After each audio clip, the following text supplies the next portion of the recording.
ॐ ब्रह्म सत्यं निरंकार जन्मा अद्वैत पुरखा सर्वव्यापक कल्याण मूरत परमेश्वराय नमः परमेश्वराय नमस्तं परमेश्वराय नमस्तं। ओम ओम ब्रह्म ब्रह्म सत्यम सर्वदाति। ओम ब्रह्म सत्यम सर्वदार्शी।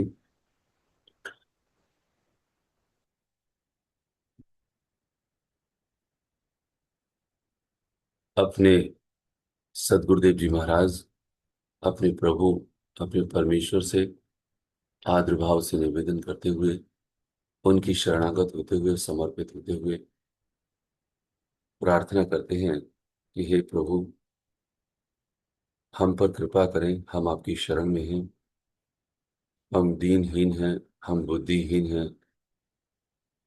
हमारे पास ऐसी बुद्धि और ऐसी समझ नहीं है जो आपके द्वारा दिए हुए ग्रंथ के मर्म को और रहस्य को समझ सके। हम पर कृपा करें। जो आपने उसमें समझाया है वह हमको समझ में आ जाए और हम आप में ही लीन हो जाएं। हम आप में ही लीन हो जाएं। ऐसी हम पर कृपा करें। ओम ब्रह्म सत्यम सर्व। ग्रंथ से समता विलास, वचन number 10, page number 173। Shri Maharaj जी हम सभी को कह रहे हैं, शरीर की शुद्धि स्नान से, पवित्र आहार से, पवित्र व्यवहार से और पवित्र संगत से होती है। मन की शुद्धि सत विचार से, दान से, तप से, वैराग्य से और सतनाम के निधिध्यास से होती है। बुद्धि की शुद्धि दृढ़ निश्चय से एक ईश्वर स्वरूप में लगाने से होती है। बुद्धि जिस वक्त पूर्ण आत्मपरायण होती है, हो जाती है, उस वक्त मन इंद्रियों पर काबू पा जाती है और शुद्ध अविनाशी स्वरूप में हर वक्त मग्न रहती है। यह ही अवस्था असली समता शांति की है। जब तक मन, देह, इंद्रियां और बुद्धि पवित्र न होवे, तब तक कभी भी असली शांति को जीव प्राप्त नहीं हो सकता, चाहे शरीर के टुकड़े टुकड़े क्यों न कर देवे। अपने रोग का जिसने उपाय नहीं किया और विद्या को धारण करके बड़े बड़े व्याख्यान जिसने किए, वह सब अकार्थ ही जाने। जैसे जल में मछली प्यासी रहती है, ऐसे ही वह गुणी पुरुष बेअमल होने के कारण नादान ही जाने। सदगुरुदेव जी महाराज हम सभी को समझा रहे हैं कि जो तीन शुद्धि हैं, इन तीनों शुद्धियों में हमें ये समझाएं कि किस प्रकार से हम अपनी पवित्रता हासिल करें, ताकि हम परमपिता परमेश्वर में लीन हो जाएं। उन शुद्धि का जो छोटे छोटे बिंदु हैं, वह हम बहुत कुछ जानते तो हैं, लेकिन सीख नहीं पाते और समझ नहीं पाते। आज प्रभु की कृपा से मनन करने का पूरा अवसर हम सभी को मिला है। हम सभी कोशिश करेंगे कि किस प्रकार हम शरीर की शुद्धि, मन की शुद्धि और बुद्धि की शुद्धि करते हुए परमात्मा में लीन हो जाओ।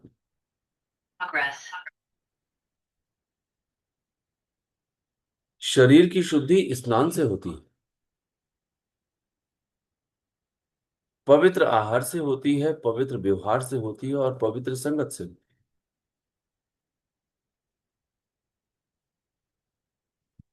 कई लोग शरीर की शुद्धि पर ध्यान या फिर उसको महत्व नहीं देते। शुद्ध शरीर में जो कर्मेंद्रियां हैं और जो उसमें ज्ञानेंद्रियां हैं और उसमें जो मन है, वही बुद्धि भी है, वही मेरा परमात्मा भी है। श्री महाराज जी कहते हैं कि बुजुर्गों ने कहा कि बॉडी इज द,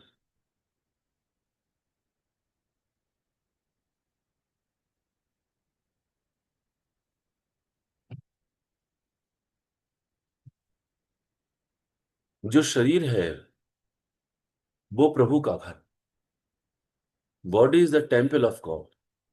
प्रेमी देवराज जी जब महाराज जी को इतने निकट से उन्होंने देखा, तब उन्होंने यही कहा कि जो कहा जाता था वो आज साक्षात देखा कि किस प्रकार से इस बॉडी में वो परमपिता परमेश्वर रोम रोम में विद्यमान है। उन्हें कोई संशय नहीं।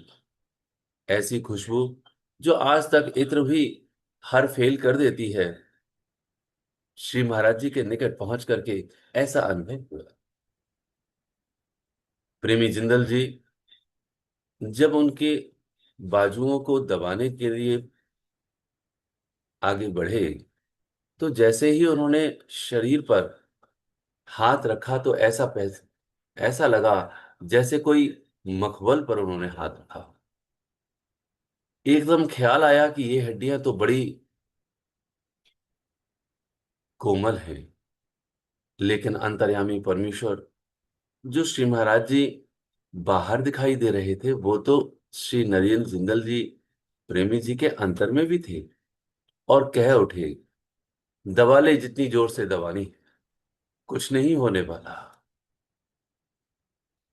अगले ही पल में ये भी कहने लगे, इन हड्डियों को दबाने से कुछ नहीं होगा। अभी तो तुमने गुरु को हाड़ मांस का ही पुतला समझ रखा है। जिस पल अंदर गुरु को जानोगे, तुम्हारा रोम रोम धन्यवाद देगा और यही कहेगा कि मैंने गुरु को समझा क्या था और गुरु निकला क्या। लेकिन कहने की बात यहां यह है कि जो शरीर की शुद्धि है, वह शुद्धि श्री महाराज जी ने हम सभी के लिए इस प्रकार प्रदर्शित भी की कि जो शरीर है उसकी उसकी शुद्धि पवित्र आहार से, पवित्र व्यवहार से और पवित्र संगत से होती है। क्या हम पवित्र आहार यानी कि अपनी नेक कमाई, अपनी मेहनत की कमाई का 10% दान में देकर के ग्रहण करते हैं, प्रभु को समर्पित करते हैं, पवित्र व्यवहार करते हैं, समस्त अन्य जीवों को प्रभु परमपिता परमेश्वर का ही अंश समझते हुए उनसे प्रेम, उनसे कोई ईर्ष्या और द्वेष नहीं रखते, वैसा ही बर्ताव करते हैं जैसा कि हमें श्री महाराज जी ने घटना के क्रम में समझाया था कि एक व्यापारी ने पूछा, महाराज जी जब भी कोई ग्राहक आता है तो कुछ ना कुछ तो झूठ बोलना ही पड़ता है अपने चलाने के लिए, दुकान के गुजारे के लिए। तो उन्होंने एक ही जवाब दिया। श्री महाराज जी कहते हैं, जब भी कोई ग्राहक तुम्हारी दुकान पे आवे तो यह समझ लेना कि मंगत आया है, वहां मंगत खड़ा है। अब जरा विचार करके देखें कि हर एक ग्राहक या हर कोई मनुष्य जो हमारे ही सम्मुख आया है, हमारे ही चारों तरफ है, वह कौन है? वह तो वह जीव हैं जो हमारे से लेन देन पूरा करने आए हैं, और हमको उनसे वैसे ही बर्ताव करना है जैसे अपने गुरु के साथ। ये है सच व्यवहार। सत व्यवहार, जहां पर बात आती है पवित्र व्यवहार की। हम तो संगत में ही छल कपट करते हैं, तो ये गति हमारी कैसी होगी? एक को ऊंचा एक को नीचा करने की कोशिश करते हैं। श्री महाराज जी ने कोई भी मार्गदर्शन छोड़ा नहीं है। हर मार्गदर्शन उनके जीवन में और उनके ग्रंथ में, जो दोनों ग्रंथ हैं, वह आ चुके हैं। बस कमी तो जो है वो हम में ही है। हम कमी में खड़े हुए हैं। इसलिए श्री महाराज जी कहते हैं जो पवित्र व्यवहार है वह हमारे शरीर को शुद्ध करता है। और जो पवित्र संगत है, हमारी जो संगत है, वह केवल एक ही होनी चाहिए, जो ईश्वर के मार्ग की ओर ले जाकर लेकर के जाए, जो ईश्वर के मार्ग को प्रेरित करे, जो मेरे गुरु के विश्वास को दृढ़ करे, जो मेरे इस नासवान संसार में वैराग्य पैदा करे। ऐसी संगत करनी है, अन्यथा हर संगत मुझे पाप में लेकर के चली जाएगी यदि मैंने सतमार्ग की संगत को ग्रहण नहीं किया तो। सतमार्ग की संगत को ग्रहण करना ही शरीर की शुद्धि है। इसीलिए जब भी हम किसी ठंडे स्थान पर बैठेंगे तो ठंडक मिलेगी, गर्म स्थान पर बैठेंगे तो गर्माहट मिलेगी। तो जब हम अधिक संसारी मनुष्य के साथ बैठेंगे तो संसारिकता नहीं मिलेगी क्या? और अधिक प्रभु भक्त के साथ बैठेंगे, प्रभु मार्ग के राही के साथ बैठेंगे तो प्रभु मार्ग के वह मार्गदर्शन के की जो चसिस है वह हमारे अंदर आएगी। इसीलिए कहते हैं पवित्र संगत होनी चाहिए। ऐसा करते हुए शरीर की शुद्धि हमारी नित्य प्रति बढ़ती रहती है, और स्वस्थ शरीर में ही स्वस्थ मन और बुद्धि रहती है, निवास करती है। यह इस बात से परिलक्षित होती रहेगी, और सूक्ष्म रूप से हर एक बिंदु जो हमारे अंदर संसार के हैं वह जाते रहेंगे, और परमपिता परमेश्वर की जो मार्गदर्शन है वह आते रहेंगे। लक्ष्य केवल एक है कि समता धर्म में स्थित हो जाएं। धर्म वह जो धारण करने वाला है और जो भाव को धारण करता है, सद्भाव को, वह धर्म है, वरना अधर्म ही अधर्म है। और हमें भावों को ग्रहण करना है हर पल हर क्षण। इसलिए हमें शुद्धि करनी है इन तीनों की, शरीर की भी, मन की भी और बुद्धि की भी। श्री महाराज जी कहते हैं मन की शुद्धि सतविचार से होती है, दान से होती है, तप से होती है, वैराग्य से होती है, और सतनाम के निधिध्यास से होती है। हम अपनी शुद्धि करें किस चीज की? अपने मन की। बारंबार सतविचार को सुने। अब सतविचार ग्रंथ से ऊंचा और कहां होगा? प्रभु की बड़ी अपार कृपा है कि ये अवसर हम सबको प्राप्त है। हम सभी सदग्रंथों के लिए लालायित होकर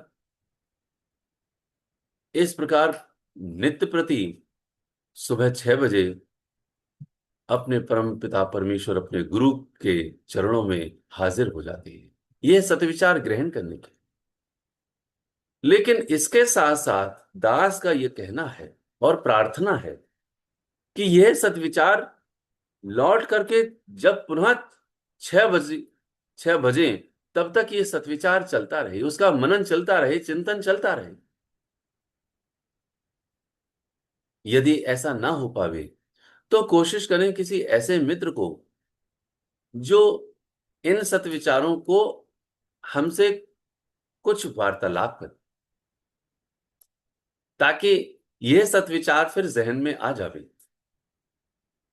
किसी को निमंत्रण दे, उसका भी भला हो जावे, फिर उससे भी वार्तालाप हो सकती है।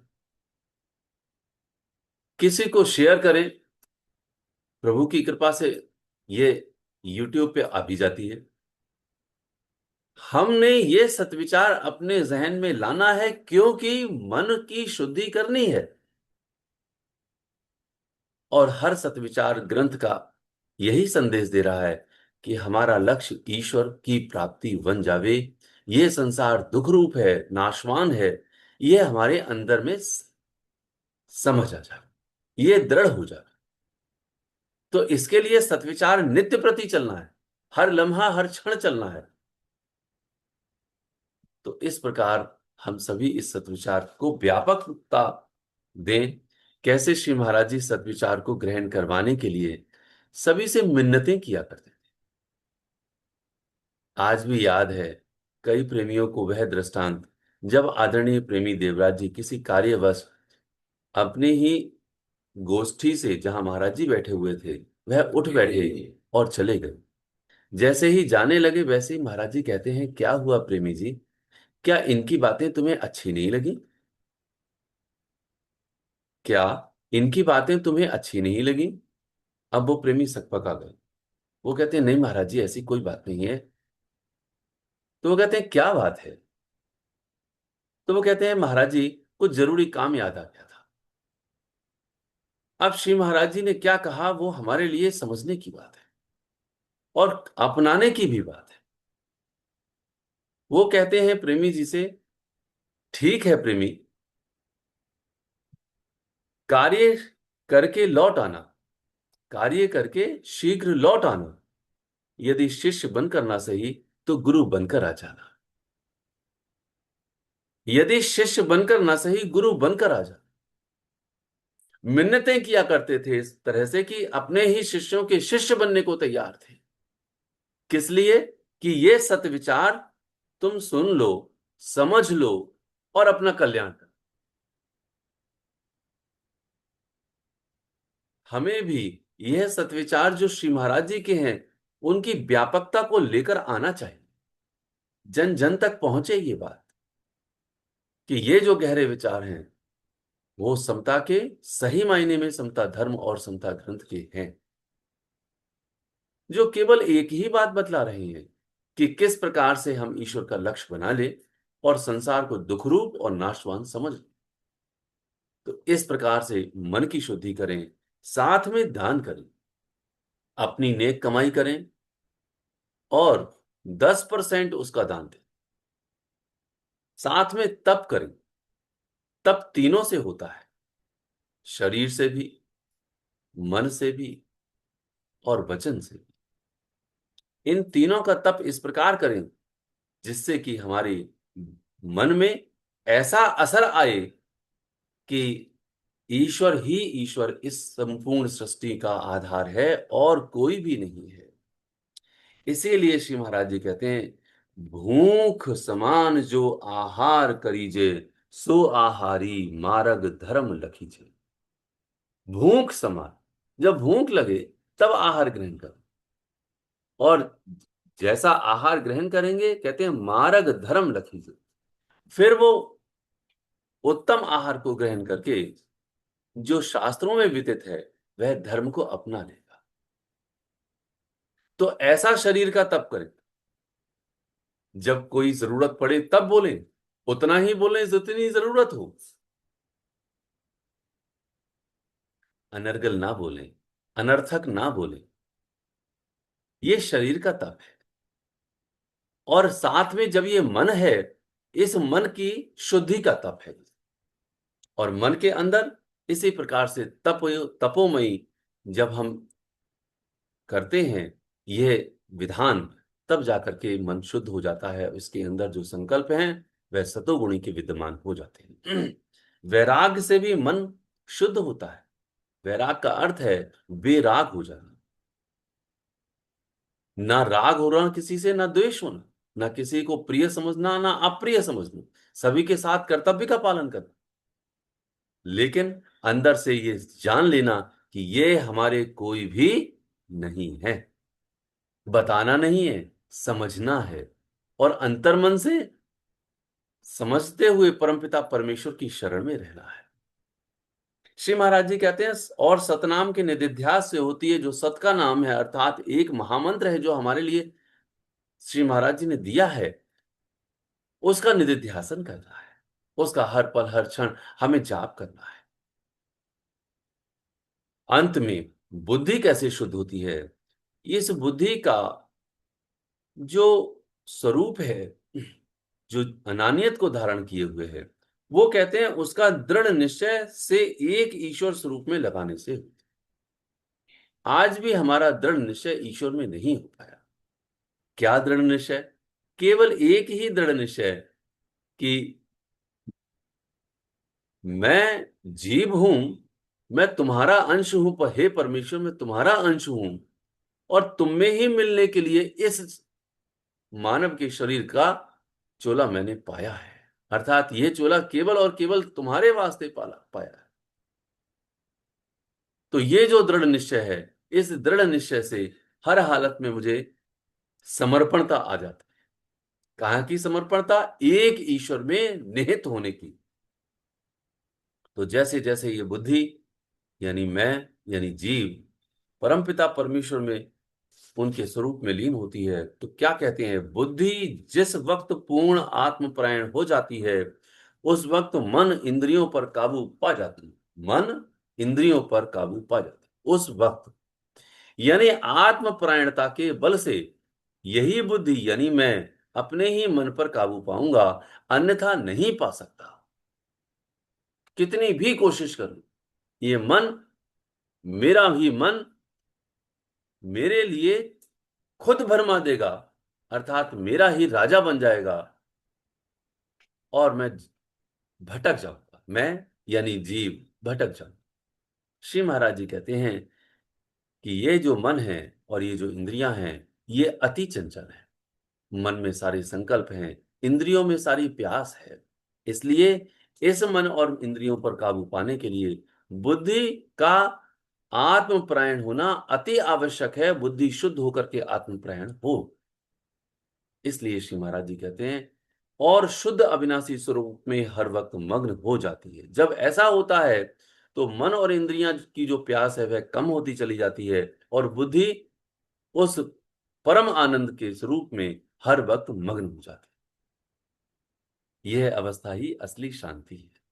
लेकिन एक चेतावनी दी है कि जब तक मन, इन देह, इंद्रियां और बुद्धि पवित्र न होवे, तब तक कभी भी असली शांति को जीव प्राप्त नहीं हो सकता, चाहे शरीर के टुकड़े टुकड़े क्यों ना कर दो। इस शरीर के क्यों ना हम टुकड़े टुकड़े कर दे, मतलब हम अपने तप को इतना तपाएं कि हम समझ करके अमली जामा ना पहना करके, बल्कि इस शरीर को ही कष्ट दे करके हम प्रभु को पाने की कोशिश करें, तो संभव नहीं। श्री महाराज जी कहते हैं कि जब तक ये मन, देह, इंद्रियां धीरे धीरे इस विधान से जब तक पवित्र नहीं होती, तब तक ये जीव आत्मपरायण नहीं हो पाता। ये लाइन गहराई से समझने की कोशिश करनी है। हर पल प्रयास करना है, हर क्षण हर लम्हा प्रयास करना है कि किस प्रकार ये शरीर शुद्ध हो। किस प्रकार?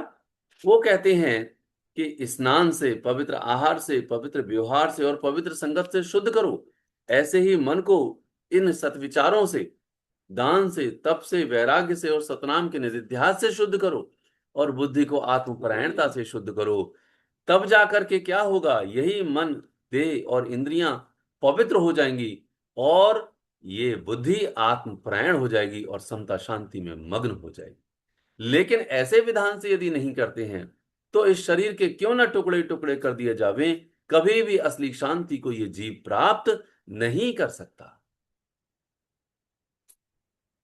और ये ज्ञान यदि किसी को प्राप्त हो भी जाए, तो श्री महाराज जी ने बड़ी भारी चेतावनी दी है हम सभी के लिए। वो कहते हैं कि अपने रोग का जिसने उपाय नहीं किया और विद्या को धारण करके बड़े बड़े व्याख्यान जिसने किए हैं, वह सब अकार्थ ही जाने। बड़ा ज्ञान प्राप्त कर लिया, मैं ज्ञानी हो गया, और उस ज्ञान का बखान भी करने लगा। ये ज्ञान है। सबको बड़े बड़े गहरे गहरे वाक्यात सुनाने लगा, अंदर के वाक्यात भी सुनाने लगा। श्री महाराज जी कहते हैं कि उसने उस विद्या को धारण करके उपाय तो नहीं किया अपना। किसका उपाय? अपने रोग का उपाय। अपना रोग क्या था? अनानियत का रोग था। जिस कर्तापन का रोग का उपाय करने के वास्ते इस विद्या को धारण किया और उसे निधिध्यास करना था, वह उल्टा क्या करने लगा? उस विद्या का व्याख्यान करने लगा। तो कहते हैं श्री महाराज जी, वह सब अकार्थ ही जाने। वह सब कुछ अकार्थ है। क्यों? क्योंकि सारी की सारी विद्या उसके चारों तरफ है, लेकिन वह उस विद्या का निधिध्यास नहीं कर रहा है। वह उसको अपने जीवन में लेकर के नहीं, अपने धारण नहीं कर रहा है, जिसको कहते हैं समता धर्म। तो कैसे है? उसका उदाहरण दिया। जैसे जल में मछली प्यासी रहती है, ऐसे ही वह गुणी पुरुष बेअमल होने के कारण नादान ही जाने। जैसे जल में मछली प्यासी रहती है, ऐसे ही वह गुणी पुरुष बेअमल होने के कारण, बेअमल अर्थात अपने जीवन में उन्होंने अमल नहीं किया। और अमल करना क्या था? इस शरीर की शुद्धि करनी थी, मन की शुद्धि करनी थी और बुद्धि की शुद्धि करनी थी। इनकी पवित्रता को धारण करते हुए ये बुद्धि यानी जीव आत्मपरायणता की इस प्रगाढ़ता में शामिल हो जाता, जो कि परम आनंद को प्राप्त हो जाता। यह करना था। वो बड़े बड़े व्याख्यान करते हुए चारों तरफ ज्ञान की तो धारा हुई, लेकिन बेअमल होने के कारण वह पुरुष सही मायने में जीवन भर जब तक ये चोला रहेगा तब तक प्यासे ही रहे, अंतर से त्रिखावंत ही रहे, दुखी और बेचैन ही रहे, और इस चोले को विदा करते हुए इसी सारी बेचैनी के साथ दूसरे शरीर में प्रवेश कर जाएंगे। तो क्या लाभ मिला? कोई लाभ नहीं मिला। इसलिए श्री महाराज जी कहते हैं कि उन सभी को नादान ही जाने और सब कुछ अकार्थ ही जाने। वो सही मायने में ढोर है, वो सही मायने में चांडाल का स्वरूप है, जो बड़े बड़े व्याख्यान करते हुए अपने जीवन में अमल नहीं करते। इसलिए समता धर्म को सही रूप में समझने की कोशिश करें। यदि कोई सही रूप में समता के धर्म को नहीं समझता और समझ करके अमल में नहीं लाता, तब तक वह सही मायने में महामूर्ख और चांडाल का ही स्वरूप है। आज से हम सभी फिर से पुनः प्रयास करें कि किस प्रकार अपनी तीनों शरीर, मन और बुद्धि को पवित्र करने में अपना वक्त व्यतीत करें। कोई भी वक्त हमारा जाया ना जाए, अर्थात व्यर्थ ना जाए। हर पल हर क्षण शुद्धता पर ध्यान दें, पवित्रता पर ध्यान दें। जैसे जैसे पवित्रता पर ध्यान देंगे, बुद्धि स्वतः ही दृढ़ निश्चय में परमपिता परमेश्वर के आ जाएगी। और जैसे जैसे बुद्धि यानी ये जीव आत्मपरायण होगा, वैसे वैसे उसको शांति और चैन मिलने लगेगा। इसलिए कहते हैं, जो वाणी बयान करती है, सतपुरुषों का है एक धर्म, परमादि बहुरंग धार, मंगत मिथ्यावाद में नित डूब रहा है संसार। श्री महाराज जी कहते हैं सत्पुरुषों का एक ही धर्म है, और वो धर्म यही है कि इन तीनों की सही मायने में शुद्धि हो जावे। ये धर्म है। लेकिन परमादि जो इस संसार में सही मायने में इसी संसार के सुख और वैभव को और सुख और शांत सुख को प्राप्त करना चाहते हैं, इन इंद्रियों के भोग भोगना चाहते हैं, उनके बहुरंग हैं। एक रंग नहीं है, बहुत सारे हैं। और ये मन उन सारे बहुरंगों में हमें भरमा देता है। इसलिए श्री महाराज जी कहते हैं, मंगत मिथ्यावाद में नित डूब रहा है संसार। इस मिथ्यावाद में, इस भोगवाद में पूरा का पूरा संसार डूब रहा है, कोई बचाने वाला नहीं है। इसलिए सत्पुरुषों के उस धर्म को, जो आज हमने शुद्ध पवित्रताई को प्राप्त करने का यत्न प्राप्त करने का पूरा व्याख्यान सुना, पूरा श्री महाराज जी के वचन को गहरा मनन किया, इस पर अमल करें, जिससे कि हमारा जीवन सफल हो सके और हम परमपिता परमेश्वर में लीन हो जाए। ओम ब्रह्म सत्यम सर्वम।